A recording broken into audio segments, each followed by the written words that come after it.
Hi everybody, welcome back to Read and Reread. I'm Angelia and today I'm going to do the New Year's tag. I know it's January 10th, but the year is still young and it's Tuesday and I want to do a tag, so I am going to do this tag. This tag originated on the channel Bookables and I will include the link to the original tag in the notes. All right, so this tag, another thing that appealed to me about this tag was that it was fairly short. Some of the tags I like, they're really fun and I like the questions, but there's like 15 questions and it just goes on and you have to gather 17,000 books to make the video and I'm too lazy. So this one just has a few questions, but it's kind of a New Year's goals oriented tag and it's mostly but not entirely about books and it's just kind of fun. I have no clue who has done this tag because it has been around for years apparently, and some people do it every year because you can recycle and do it again and see compared to what happened last year. So if you have never done this tag but it looks like fun, consider yourself tagged. That's pretty much what I do every time because I just haven't been on booktube that long, so I never really know who's already done a tag, so I don't know, I don't want to like tag people and then they did it 2 years ago and I just don't know. So let's take a look at the questions. The first question, I've got them right over here, so that's what I'm looking at. But the first question is, how many books are you planning to read in 2023? So I do not do reading goals or targets as far as the number of books. I really don't care how many books it turns out that I read in any particular year, and it fluctuates from year to year, and I think that has to do with time factors and the length or complexity of books. I know some people like to set numerical challenges, and if you enjoy that, I think that's great. Like whatever you want to do that's fun for you is awesome, but that's just not fun to me. I don't know, I just don't care. So last year I read, it turned out to 88. I mean, I do count them up at the end just because I'm curious. And that was a high number for me, but I don't really have anything good to compare it to because it was the first full year that I was retired. So I had a lot more reading time. I just kind of read the book I feel like reading, and whatever the number is the number. So it was last year, it was 88. This year, who knows? It might be a little more, might be a little less. We'll find out this time next year. All right, the next question. Name 5 books that you didn't get to this year, but you want to make a priority in 2023. All right, so books that I meant to get to. So I'm not going to show any of the ones that I recently talked about for TBR or the haul that I got recently because I knew I wasn't going to get to those in 2022. So, but I do have some books that I meant to read last year, but I didn't get to, and I picked out 5 of them. And a couple of them, sadly, were already highlighted in a video I did about the shelf shamers, books that are sitting around that I still haven't read, and I still haven't read them. But I really do plan to read them this year. All right, let's take a look. First of all, we have House of Mirth by Edith Wharton. I did reread The Age of Innocence this past year, and I loved it all over again. And I have this foggy memory that when I read these books the first time, that this one was my favorite. So we shall see if that remains true.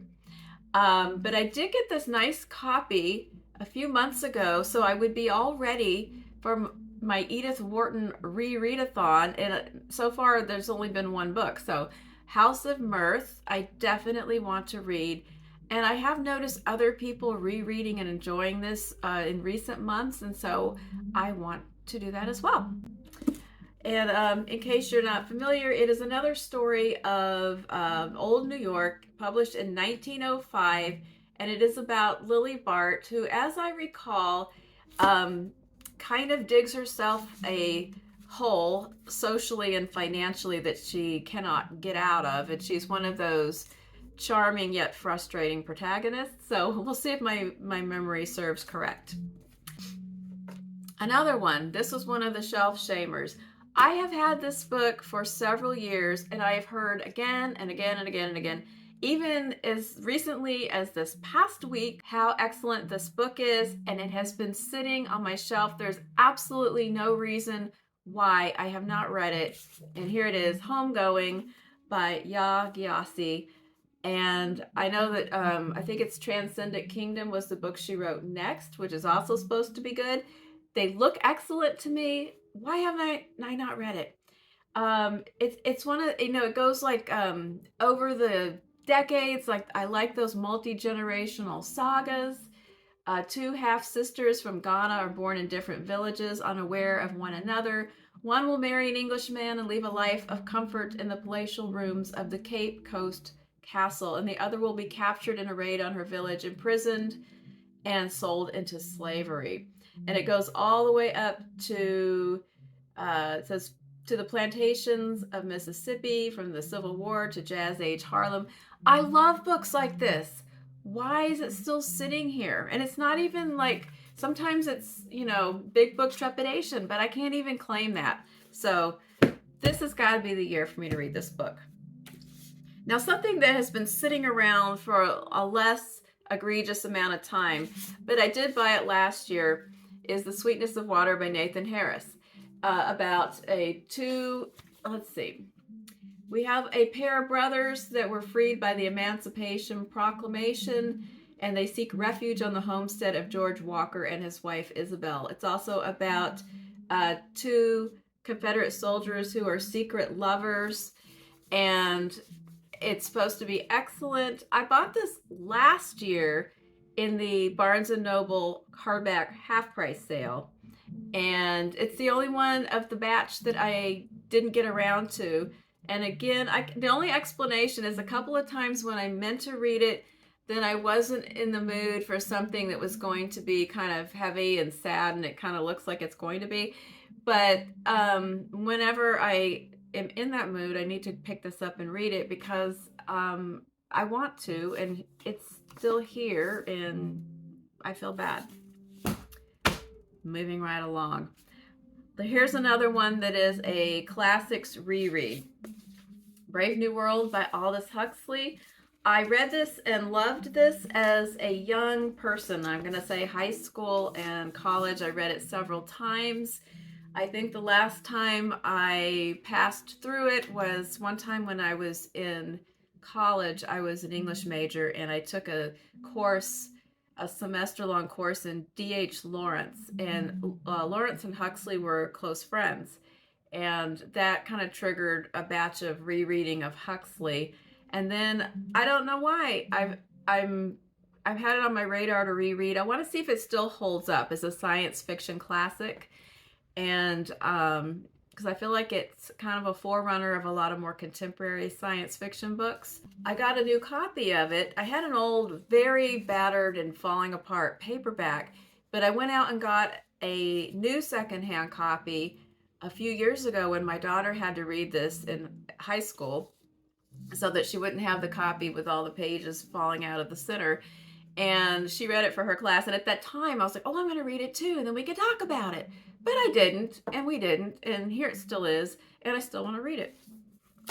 All right, and then also the last one, I don't have the copy, but I'll put a picture up here, and that is Parable of the Talents by Octavia Butler, because I read Parable of the Sower last year, and it made my top 12, and that is the sequel.